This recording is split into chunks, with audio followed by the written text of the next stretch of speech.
So welcome back to the ATG podcast. Today it's me, I'm Connor Barth, and we also have Fernando Lopez. So today we're just going to talk about a quick topic that was going on this morning when we were filming videos. So Ben was doing backward treadmill and had mentioned something about the turning point of his training was when he stopped focusing on the pain and he started like searching for the pleasure in his training. That makes sense. Yeah, for me, similar thing. It was sort of, I used to train for almost a decade, from a young teenager to my early 20s before ATG was started. And it was all about the no pain, no gain kind of mentality, which, look, that has a place and whatever. If it works for you, it works for you. But for me, it's having goals. Whether it's a physical, aesthetic, performance, what doesn't matter, jumping, running faster. The moment I had a goal and I knew I could achieve that goal and I could make a progress in an exercise or in one of these athletic goals, that it became pleasurable to work out. It became fun and it became less about, oh, I have to work, or it's like a stress, or I just got to do this because if not, I'm going to, die, whatever. Like having a game for me, and what I would tell people who may be listening to this is to find a goal, even if it's a small goal, week to week, month to month, and you can always get a new one. And to once you have a goal, everything becomes a little bit more fun. It becomes like a game. Yeah. So having a game mindset with your training is far more pleasurable than a just I have to do it kind of work mentality. The general 9 to 5, I have to pay the bill. I'm gonna grind this out. Yeah. It's like having a job you like genuinely versus I have to pay my bills. It's a lot less fun that way. So I think mine was really similar in the sense that literally nothing changed in my life other than the fact that I changed the goal I was going for. Like I was in this whole loop of everyone around me said that I should like try to play professional basketball. Like that was the thing that we were supposed to do because of just going through high school and going through like a semi-professional level. That like you have to go overseas, you have to play overseas, and like if you want to play overseas, you have to train to play overseas. And I was like not having any of that. Like it wasn't fun for me. I did it for a year and a half, like forcing myself, and all it did was make me hate training, hate basketball, and like hate anything connected to it. That makes sense. But finally I had seen a video of like people doing pro dunking, like tricks and stuff. And I just went, that looks fun. I'm going to do that for fun, but get as good as I can just for the fun of it. Right. And like literally everything overnight switched. And then training wasn't, like this painful, annoying, like made me hate the thing that I loved, which is this weird feeling, but it actually made me enjoy doing the training, which led to progress, which made it even more enjoyable because I was actually winning instead of just doing the same thing over and over and like never getting anywhere. Yeah, you got to set up wins for progress. Yeah. And what I mean by a win is like a completion, something you set up target and you hit that target. And so therefore this leads to increased testosterone. Just as an example, there's a good study. Don't quote me on, we're not going to necessarily put it up even, but the story goes, there was 10 people running 100 meter and another group of 10 people running 100 meter. They timed them.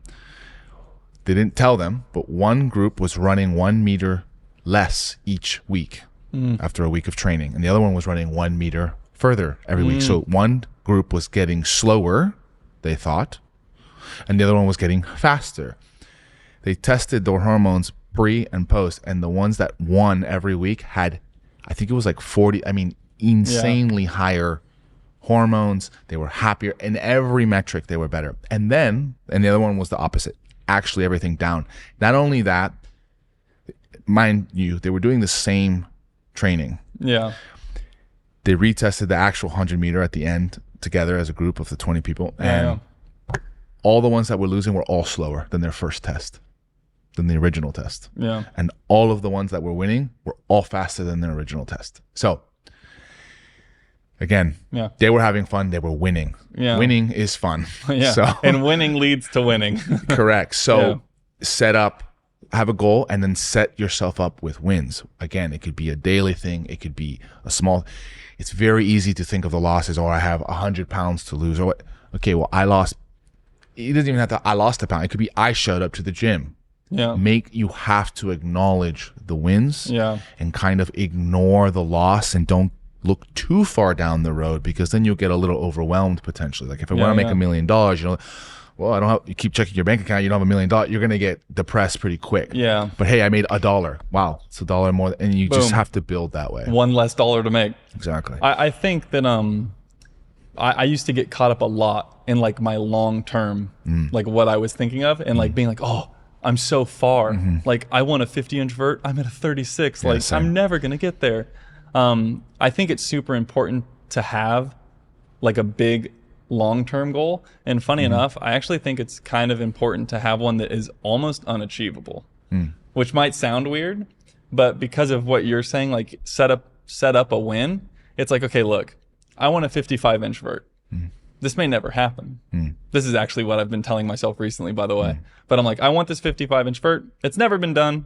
It may never happen, but it's something that I can get excited about. Be like, man, if I did do that, that'd be crazy. Like how wild would I feel? And then I can set up the daily win of like, okay, well today, like I'm excited about getting a 55-inch vert and being the most athletic human who's ever lived.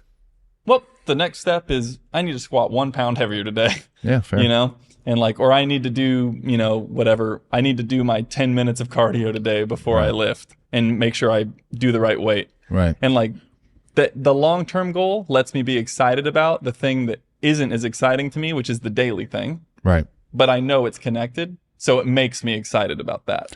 That sounds very valid. Yeah, I think we're kind of almost getting into like the psychology of things, and obviously there's a sort of infinite variation to what works for you. In the end, it's what works for you. Like I do similar, but more like a little bit.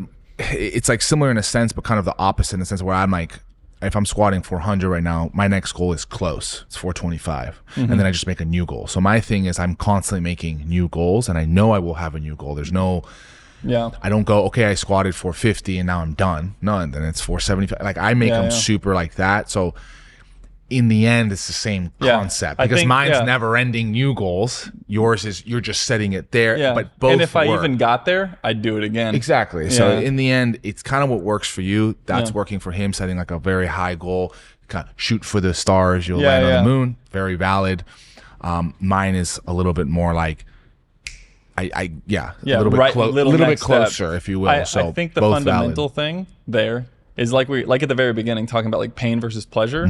Like it's all about like having that positive forward momentum. If a huge goal gives you pain, mental, like you're not happy but you get depressed, then that version doesn't work for you. You don't need that. Yeah. For you, if you set a big goal and that gets you excited, well then good. That's pleasure. Do that. That's what works for you. So, and I know really quickly, I want to mention Ben and I, it's been kind of going around in the ATG circle, if you will. There's, that study that was referenced by Ben was a Japanese or it was Eastern Asian kind of cultures that their obesity rates are like 4% in Japan, 6% in China, and obviously a ton of factors. Food, I get it. Genetic, million factors. Lots of cultural factors, but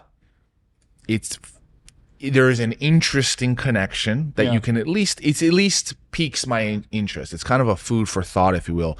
They are very raised on what you said on exercise is part of their life, and they genuinely. You can research this. I mean, they genuinely enjoy it. Yeah, it's like a fun activity. And I mean, you've seen like the Chinese school, like all working out in front of the school before they go into school that day. Like they find it a pleasurable group activity versus here where the obesity rate is 40% in the US. Like people typically look at exercise and working out as a painful experience, something you have to like grind and work at, and like it can't just be. It's not this fun thing, and it's not ingrained in the culture as a group thing. It's not. Like it's hard to find a gym buddy. It's not that way in other cultures. So it's just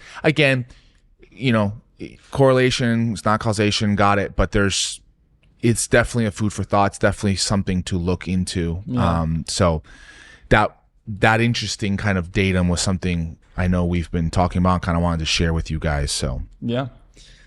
So I think long story short for this podcast is just find the thing that gets you excited about training, whether it's by yourself, a certain goal, a big one, a little one. If it's training with a certain person, go do it with them. And just whatever that thing is that makes it pleasurable for you, I would do that. Yeah. And if you do that, you will have wins. And if you have wins, you will keep going and you'll get further than you ever thought in less time than you thought just because you were having fun. That's right. So So have fun, work out. Hard work is good. Hard work when you're winning is fun. So hope that helps. and we'll see you next week. Okay. Peace. Later.